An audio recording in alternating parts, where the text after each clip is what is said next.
Sembilan. Perkenalkan, kami adalah calon guru penggerak Angkatan 9 Kabupaten Lembata dengan saya sendiri Maria Rusmi dan juga rekan saya Bernardus Ope Odo. Kami akan memaparkan materi tentang budaya positif. Untuk pemaparan materinya langsung saja saya berikan kepada Pak Edward. Oke, baik. Terima kasih atas kesempatan waktu yang sudah diberikan kepada saya. Berbicara soal budaya positif ya, budaya positif berarti ini seluruh komponen dari sekolah yang ada di sini. Bagaimana penerapan budaya sekolah itu terhadap siswa. Intinya satu terhadap siswa. Kira-kira budaya positif apa yang kita gunakan sehingga budaya yang kita angkat dalam nilai positifnya itu kena tidak. Lalu bagaimana kita sebagai pendidik sikap kita terhadap siswa kita. Lalu apa yang harus kita buat? Salah satu strategi budaya positif itu nanti akan saya tayangkan di slide. Nanti kita sama-sama. Kira-kira selama ini kita sebagai guru peran kita itu sudah mengenal tidak terhadap siswa. Lalu bagaimana siswa jika saya buat begini ada tidak hal positifnya, ada dampaknya tidak? Banyak. Oke, untuk itu kita mulai dari slide yang pertama. Slide pertama ini tentang peran saya sebagai guru. Jadi seorang guru itu yang baik harus memiliki kemampuan yang memberikan budaya positif di sekolah. Di sekolah budaya positif tersebut dijalankan dengan menerapkan konsep-konsep. Ternyata budaya positif itu dan konsepnya juga banyak. Ini seperti memahami motivasi perilaku manusia yang berkaitan dengan hukuman. Lalu penghargaan atau posisi kontrol sebagai seorang guru itu kita harus mengetahui kira-kira keyakinan sekolah atau kelas dan penerapan segitiga restitusi. Ternyata dalam budaya positif itu mengandung banyak-banyak nilai positif. Jadi kita bisa lakukan berbagai strategi dari keyakinan kelas, bisa juga kita pakai strategi yang oleh satu dan penerapan segitiga restitusi. Dan itu bisa nakal segitiga resolusi. Syaratnya adalah segitiga restitusi. Kita lanjut ke tahap yang kedua, disiplin positif. Sekarang kita mengerti disiplin positif dulu. Disiplin positif itu merupakan suatu cara penerapan disiplin yang mengajarkan anak bertanggung jawab dan menentukan kesadaran diri berdasarkan nilai-nilai kebaikan. Nilai-nilai kebaikan apa yang nantinya kita harus tahu di sini. Lalu yang kedua, disiplin positif yang dapat mengontrol diri dalam melakukan segala tindakan disiplin. Diri dapat membuat murid memahami dan menyadari berdasarkan motivasi internal, bukan akibat paksaan atau ujian. Berlanjut, kita masuk ke motivasi dan perilaku manusia. Motivasi dan perilaku manusia itu terdapat dalam tiga tahapan. Yang pertama, itu harus memahami dulu motivasi perilaku manusia. Itu seperti apa? Motivasi perilaku manusia diantaranya itu menghindari ketidaknyamanan atau hukuman. Jadi kalau kita dipakai sekolah berarti antara kita pendidik dengan murid. Lalu yang kedua, untuk mendapatkan imbalan atau penghargaan. Kira-kira kita guru ini kalau kita mau motivasi anak, karena kita pakai dengan nilai penghargaan. Tetapi nilai penghargaan yang sebenarnya ini itu juga masuk dalam konteks hukuman. Tapi nanti mau kita bahas. Karena ini masih dalam poros perilaku manusia. Lalu yang ketiga itu adalah untuk menjadikan orang yang mereka inginkan dan harga diri sendiri dengan nilai-nilai yang mereka percaya dan mereka sendiri memiliki nilai kepercayaan diri. Oke. Motivasi eksternal. Motivasi eksternal sendiri itu saat guru memahami ketiga motivasi tadi perilaku manusia itu. Lalu kita terapkan di sini perilaku manusia, maka guru dapat memilah motivasi dan perilaku apa yang ada pada diri murid. Jika murid memiliki motivasi perilaku yang menghindari ketidaknyamanan atau hukuman. Jadi tadi hukuman itu bisa berdasarkan berbagai macam teori. Nanti kita lihat dalam teori yang akan disampaikan. Oke. Yang berikut adalah posisi kontrol guru. Jadi kalau kita sebagai pendidik, kita minimal harus memiliki posisi slide ini. Yang pertama terkait dengan hukum. Jadi kita kadang guru juga kadang kita memberikan hukuman. Hukuman itu nanti seperti apa? Lalu yang berikut kembali, oke. Membuat rasa bersalah. Dari kadang siswa kita murid, nah kita guru sering membuat rasa bersalah. Lalu kira-kira kita buat guru sebagai teman, lalu kita buat dia sebagai pemantau, lalu terakhir adalah manajer. Kira-kira dalam posisi kontrol guru ini, posisi kontrol guru dari kelima posisi kontrol ini, kira-kira kita berada di pihak mana selama yang kita berproses sebagai seorang pendidik. Oke, kita lihat lagi. Yang pertama kita berada di posisi penghukum. Benar tidak kalau seandainya kita berada di posisi hukum? Kalau di posisi penghukum berarti hukuman tanpa mendengarkan alasan siswa. Jadi kita hukum saja nih.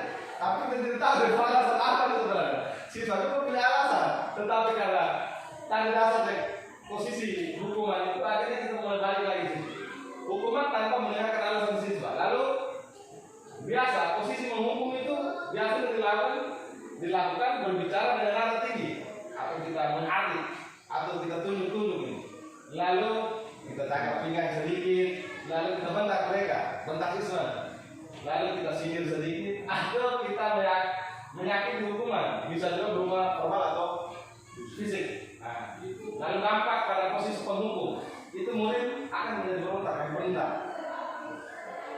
Lalu tidak menyukai guru atas mata asuhnya. Jadi karena kita melakukan proses seperti ini, itu juga karena punya efek juga untuk siswa.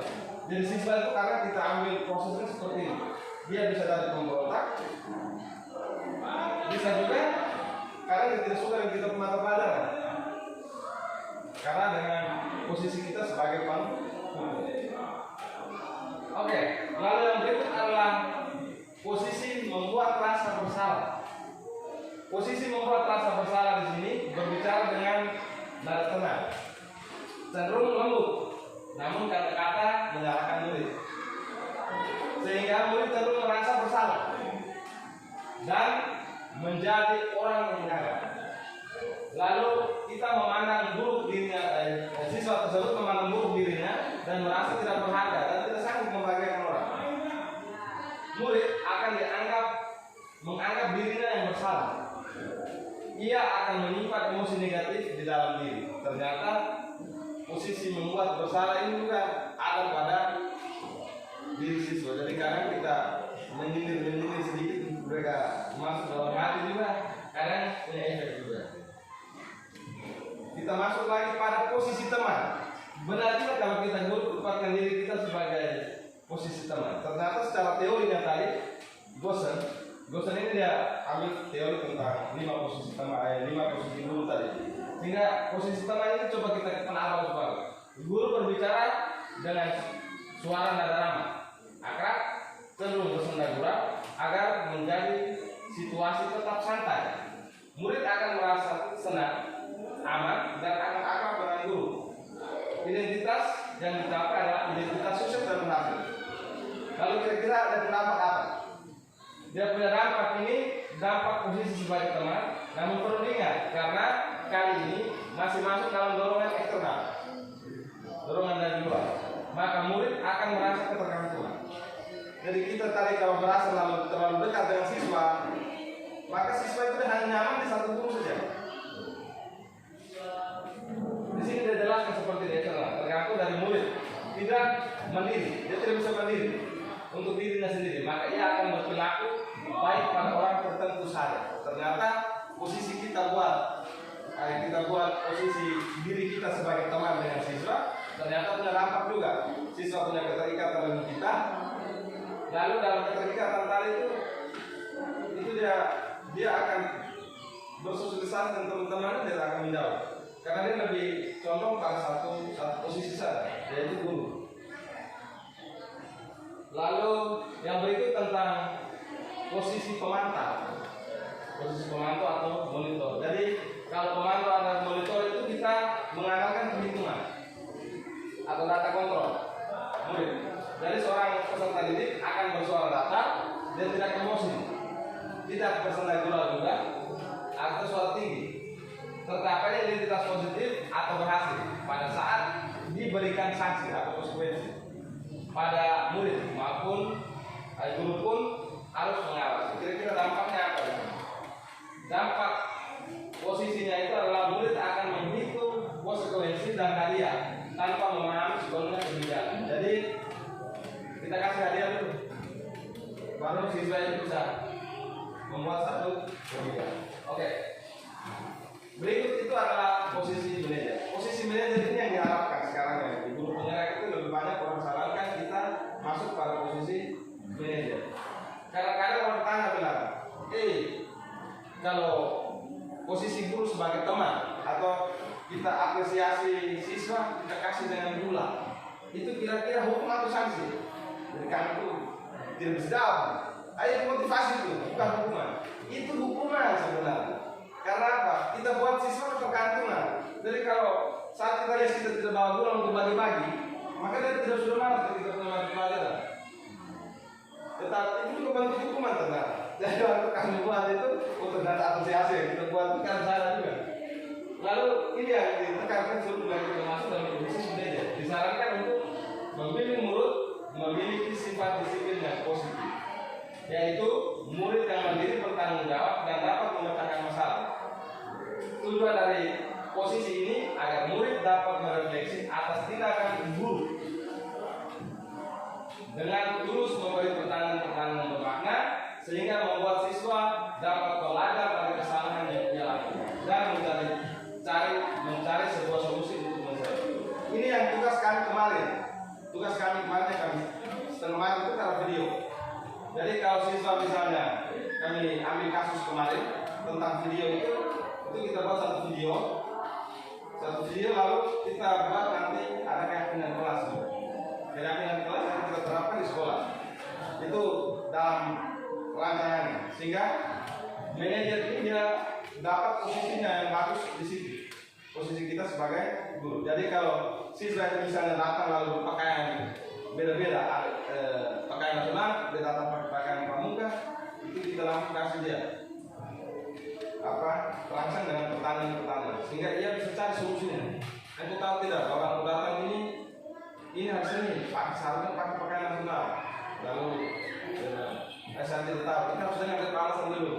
Lalu kita buat keyakinan kelas tadi. Kira-kira aku tahu tidak kalau untuk pakai pakaian seperti ini ada konsekuensinya tidak. Lalu kita suruh dia kalau seandainya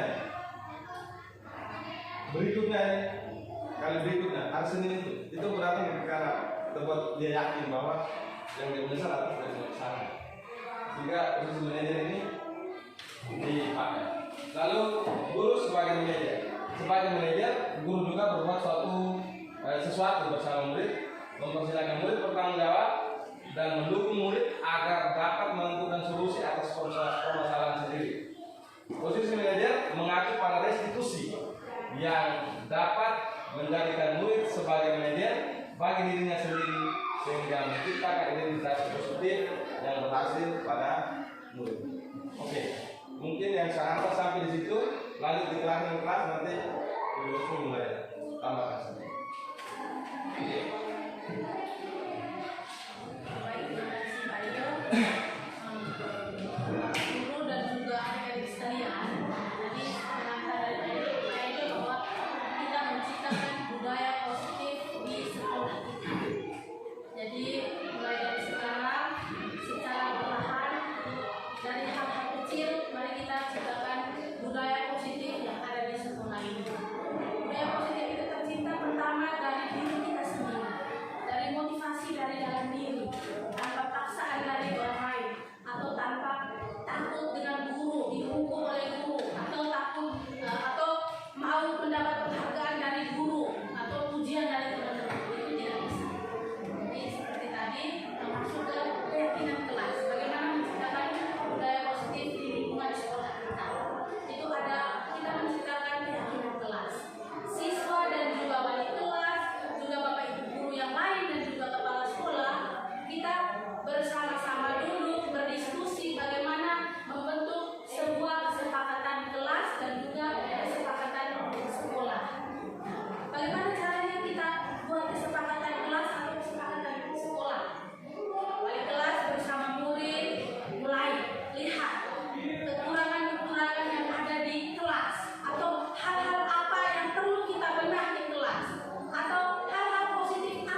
keyakinan sekolahnya. Itu keyakinan sekolah. Terus berikut ke restitusi. Ada segitiga restitusi. Nah, segitiga restitusi ini berawal dari guru sebagai manajer. Bagaimana kita perlu ingat bahwa ada 5 fungsi kontrol guru. Selama ini, bahkan kami berdua sebelum mengikuti pendidikan guru penggerak, kami selalu menggunakan fungsi kontrol menghukum sebagai penghukum dan juga pemantau, dan juga sebagai pemberi penghargaan yang selama ini kami buat. Tetapi ternyata penghargaan yang seperti Pak Ibu jelaskan tadi, memberi penghargaan kepada murid, misalkan murid yang juara 1 diberi hadiah, yang sebenarnya itu hukuman, bukan ini motivasi ya, itu hukuman. Karena apa? Jika ada suatu saat di semester berikutnya anak itu tidak mendapat juara, dia akan merasa terbebani, atau dia akan merasa minder karena gurunya pasti kita tidak memungkiri bahwa pasti gurunya kok itu karena efek kau tidak belajar. Kita mulai menyalahkan diri. Sekarang kita perlu menyadari bahwa fungsi kontrol guru yang utama adalah sebagai manajer. Dari manajer ini kita menemukan hal-hal yang dilakukan oleh murid. Misalkan ada siswa yang buat online di kelas atau datang terlambat. Nah, restitusi ini yang nanti kita terapkan. Ada 3 langkah atau ada 3 tahapan dalam restitusi. Yang pertama menstabilkan identitas. Yang kedua validasi tindakan, dan yang ketiga adalah membuat keyakinan kelas atau membuat keyakinan. Yang pertama mengembalikan identitas. Jadi Bapak Ibu guru, untuk kedepannya jika ada siswa atau murid yang membuat kesalahan, maka hal pertama yang kita panggil dia dan kita perlu bicarakan adalah menanyakan alasan apa sehingga dia melakukan kesalahan tersebut. Setelah menanyakan, beri dia penguatan. Jangan langsung menjudge dia bahwa apa yang kau buat itu salah. Itu tidak boleh. Jadi kita perlu kasih penguatan ke dia. Itu yang namanya mengembalikan identitas. Kita perlu memberi penguatan bahwa kau tidak apa-apa. Semua orang pasti pernah melakukan kesalahan. Ibu atau Pak Guru juga dulu pernah melakukan kesalahan. Nanti setelah kita memberikan penguatan, mengembalikan identitasnya semula, baru kita masuk kepada validasi tindakan. Kita mulai tanya dengan nada suara yang lembut. Kita tanya alasan apa anak? Alasan apa sehingga anak melakukan hal seperti ini? Atau alasan apa sehingga anak selalu terlambat? Kita cari tahu dulu alasannya. Nanti dia menceritakan. Disitulah kita mulai ini. Setelah itu, jangan langsung menjudge dia. Kita sampaikan bahwa baik, ibu dengan adik atau siswa, mari kita cari solusi bersama. Setelah itu, setelah validasi tindakan, maka kita masuk ke keyakinan kelas. Mari buat kesepakatan bersama. Bahwa alasan saya datang terlambat karena tidur terlambat atau bangun pagi terlambat. Jadi buatlah keyakinan kelas bahwa saya akan buat keyakinan kelas setiap malam tidurnya lebih awal sehingga bangun tidak terlambat, pergi ke sekolah pun tidak terlambat. Itu yang dinamakan dengan segitiga restitusi. Jadi sekarang berpihak pada murid, menghamba pada murid, itu yang perlu kita terapkan. Jadi fungsi kontrol guru, pemantau, penghukum atau pemberi penghargaan, nah itu sebaiknya dihilangkan sudah. Kalau sebagai teman bolehlah, tetapi harus tahu bahwa fungsi utama kita adalah fungsi kontrol sebagai manajer. Mungkin dari itu saja penyampaian dari kami, apa yang kami peroleh di pendidikan guru penggerak, kami berbagi. Dan satu lagi, nanti kami berdua bersama wali kelas, kolaborasi bersama wali kelas, kita membuat kesepakatan kelas. Jadi kelas 7, 8, dan 9 bersama wali kelas, boleh kami berdua mendampingi, kita membuat kesepakatan kelas. Masing-masing harus punya kesepakatan kelas atau keyakinan kelas. Jadi keyakinan